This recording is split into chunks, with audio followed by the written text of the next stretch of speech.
세계 곳곳의 날씨와 기후 소식 살펴보면서 시작하죠. 기후 리포트. 노광준 PD 나왔습니다. 안녕하세요. 네, 안녕하십니까. 오늘 많은 소식이 있을 것 같은데. 많은 소식 있죠. 어제에 이어서 이제 그 폭설 소식 전해드려야 되는데 뭐 날이 날이니만큼 오늘은 먼저 대한민국 헌법 제1조 1항을 되새기면서 시작해 보도록 하겠습니다. 아마 많은 분들 저처럼 간밤에 고등학교 사회시간 이후에 헌법 조문을 다시 한번 찾아보게 된, 밤새 찾아보게 된 그런 뜻깊은 경험이었는데요. 헌법 제1조 1항 대한민국은 민주공화국이다. 1조 2항 대한민국의 주권은 국민에게 있고 모든 권력은 국민으로부터 나온다. 네. 이 참 깜짝 놀랐지만 잠시였지만은 국민의 기본권인 언론과 출판을 통제한다. 집회와 시위의 자유까지 억압한다. 이런 상황에서 상황이 진정된 거는 평범한 시민들이 달려나와서 질서 있게 진압을 하지 않았습니까? 그렇죠. 제 지인 중에서도 이 소식을 알고 저 같은 경우는 이제 어떡하나 바들바들 이러고 있는데 경기도에서 택시를 잡아 타고 다급하게 국회의사당으로 달려간 일반 시민이 계셨어요. 아, 경기도에서 많이 올라갔더라고요. 근데 택시 기사님이 택시비를 받지 않으셨대요. 민심은 과연 천심이구나. 네. 수천에 그렇게 모인 시민들이 몸으로 계엄군을 막은 거잖아요. 또 국회의원들의 월담을 도왔고. 그렇게 모여 있으니까 또 국회의원들도 더 적극적으로 해야 됐고. 그래서 결국 국회가 계엄 선포를 무력화시켰고.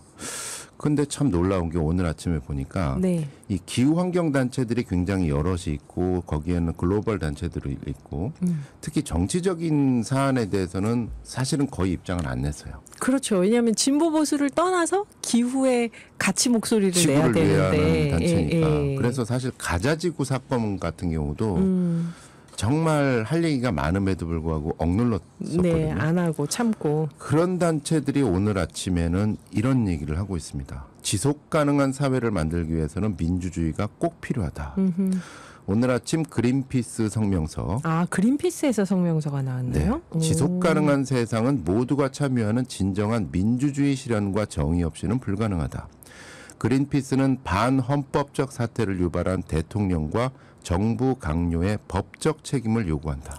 세게 냈네요. 그린피스에서. 이게 그 전 세계 성명서로 연대가 되는 거잖아요. 네. 그리고 인천 녹색연합도 성명을 냈습니다. 우리는 불법 비상계엄을 선포한 자에게 더 이상 국정 운영을 맡길 수 없다. 국민의 이름으로 반헌법적 비상계엄으로 국가를 비상사태로 몰아넣은 주도자, 관계자 전원에게 우리는 엄중한 책임을 물을 것이다. 민주주의가 기후위기 대응하고도 중요한 관련이 있다는 판단에서 이런 성명을 내셨겠죠. 이 내용 전해드리면서 이제 본론으로 들어가도록 하겠습니다. 네, 오늘의 본론, 폭설 피해. 어제는 축산농가 그 안타까운 닭들의 이야기 전해드렸잖아요. 그러면서 퀘스천 마크. 도대체 피해 접수조차 못하는 농민들이 있다. 폭설로 많은 피해를 당했는데 왜 그럴까? 집중적으로 알아보도록 하겠습니다. 우선 피해 상황. 오늘은 시설하우스 농가들이 집중적으로 많이 피해를 당했는데요. 하지만 언론 보도는 적습니다. 물론 이런 사안들이 있기 때문에 그렇게 하지만 오늘의 기회에서 좀 자세하게 다루도록 하겠습니다. 보이는 라디오의 첫 번째, 오늘 6장의 사진이 올라가는데 첫 번째 사진부터 보시죠.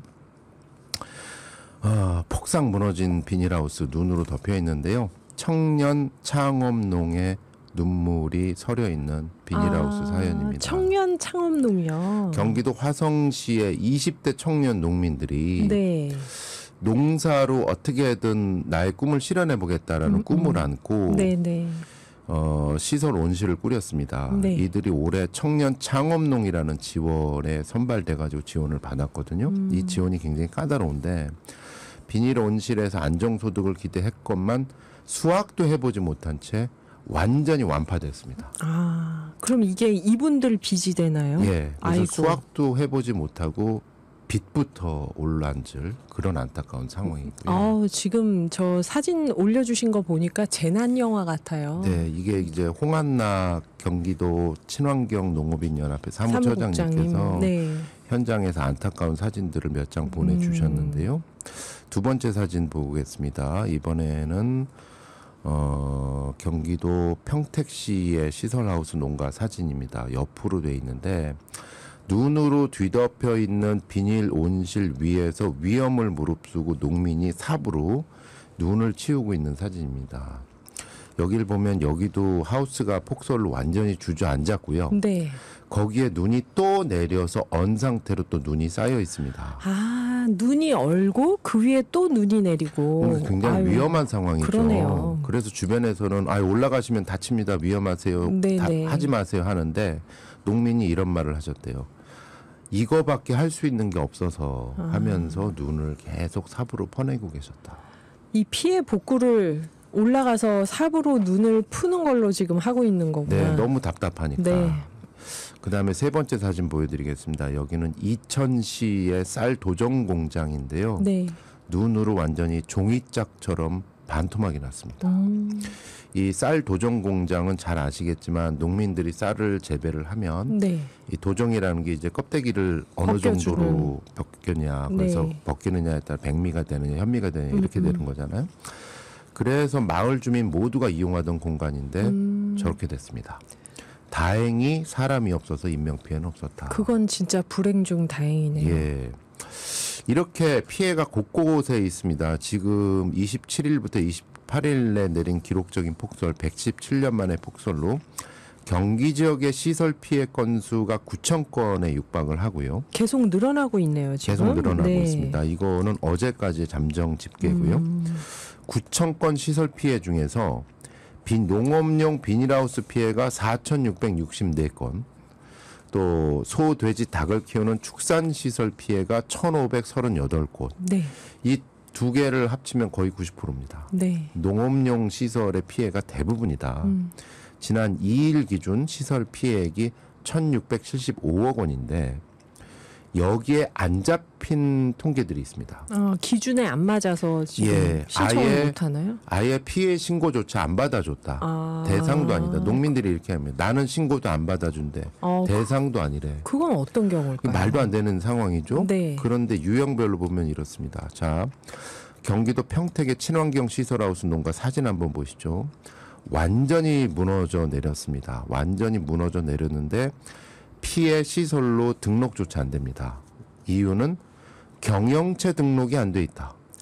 경영체 등록을 해야 되나요? 경영체 등록을? 다음 사진 보시죠. 네. 이거는 평택의 청년 농민의 하우스도 아이고. 팍 주저앉았습니다. 역시 경영체 등록이 안 돼 있다.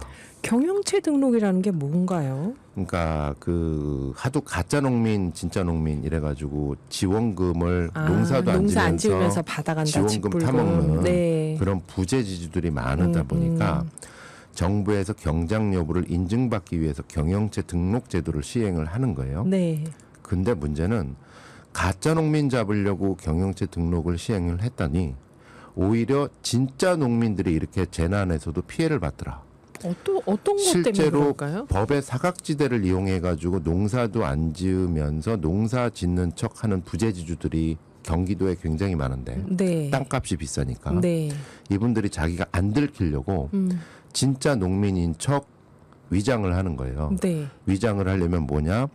직불금을 자기가 받는 거예요. 본인이 받고 농사도 지주가. 안 지면서. 네. 그리고 실제 자기 땅은 농사 짓는 농민한테 빌려주고 임대료를 받고 그래 놓고 직불금은 자기가 받는 겁니다. 이게 가능한가요? 이게 그러면서 법으로 안 걸리려면 네. 농지 임대차 계약서를 절대 안 써줍니다. 임대차 계약서를 써야 되는데. 예. 근데 경영체 등록을 하려면 임대차 계약서가 있어야 되거든요. 근데 농민들 빌려서 농사 짓는 분들이 임대차 계약서를 안 쓰고도 이 농사를 짓는 거는 임대차 계약서를 쓰자고 하면 여기서 농사를 못 지으니까 그런 건가요? 안 됩니다 하면서 안 되는 거예요. 그러니까 경기도에서 농사를 지려면 자기 땅 아니면 빌리는 건데 네. 너무 땅값이 비싸잖아요. 빌려야 되는데 곳곳에 이런 부재지주들이 이런 식으로 빌려주는데 대신 이거야?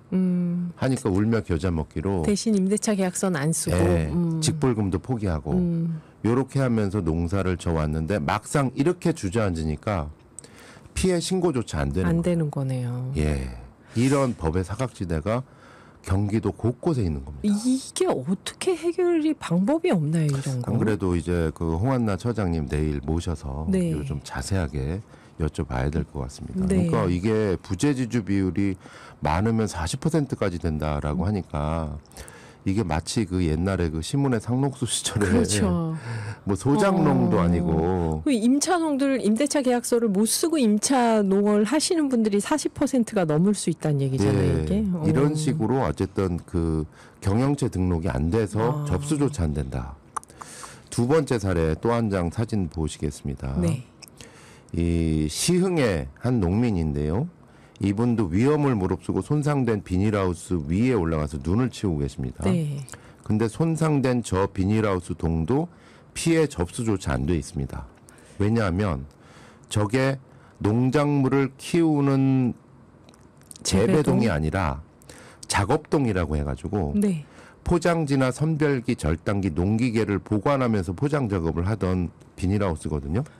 농민한테는 꼭 필요한 시설인데 직접 포장을 해서 팔아야 되니까. 관공서에서는 그렇죠. 이거 농업용 시설이 아니라서 피해 보상 대상이 아닙니다. 이렇게 되는 거예요. 그렇구나. 네. 그래서 많으면 저 작업동이 주저앉아 가지고 크게는 10억대 손해를 받은 분이 있는데 전혀 보상을 못 받는 거예요. 농업용 시설이 아니다라고. 네.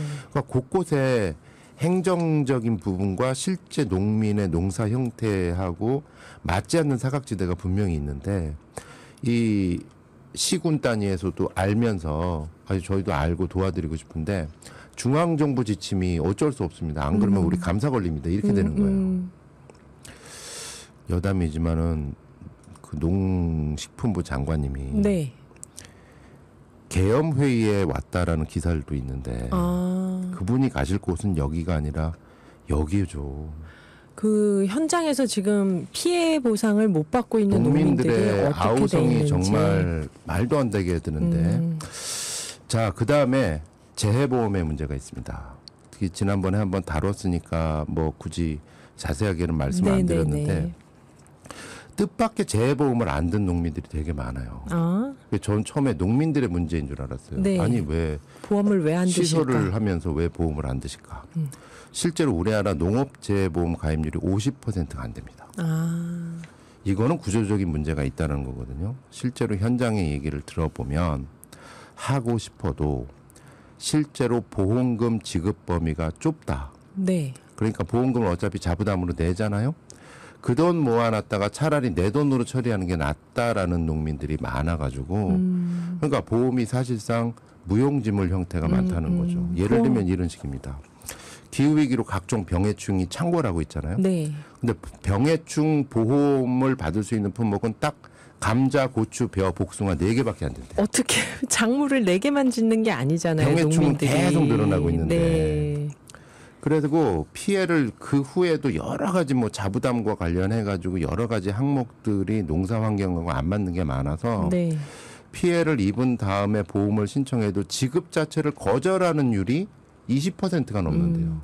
그럼 지급을 받아도 충분한 보상액이 아닐 수 있겠네요. 지급을 이게. 받아도 충분한 보상액이 아닌 경우도 많고요. 그래서 더 기가 막힌 거는 이 농사 현장에서는 계속 높은 분들 오면 네.